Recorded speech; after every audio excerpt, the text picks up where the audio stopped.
खासदार म्हणून झालेली आहे, काय तुमची प्रतिक्रिया? मला अतिशय आनंद आहे की अतिशय नामवंत विधिज्ञ आणि ज्यांनी अनेक केसेस देशाकरता आणि देशाच्या शत्रूविरुद्ध लढवल्या, अतिशय यशस्वीपणे लढवल्या आणि त्यांच्या प्रयत्नातून अनेक दहशतवादी, आतंकवादी आणि गुन्हेगार यांना शिक्षा मिळाली, असे ॲडव्होकेट उज्ज्वल निकम यांना भारताच्या राष्ट्रपतींनी राज्यसभेवर नमित केलेलं आहे.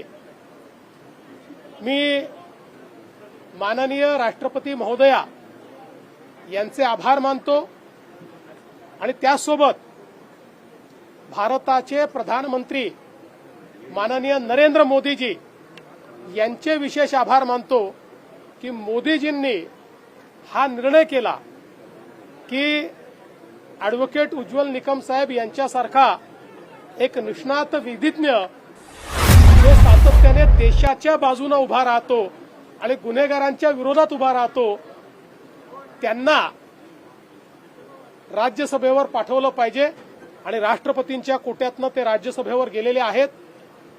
मी श्री उज्ज्वल निकम साहेब यांचं मनापासून अभिनंदन करतो. त्यांचेही या ठिकाणी त्यांनी केलेल्या कार्याबद्दल आभार मानतो आणि भविष्यातही देशाच्या संसदेपासून तर देशाच्या न्यायपालिकेपर्यंत राष्ट्रभक्तीच्या भावनेनं ते अशाच प्रकारे देशाच्या आणि समाजाच्या शत्रूंच्या विरुद्ध लढत राहतील, अशा प्रकारची अपेक्षा व्यक्त करतो.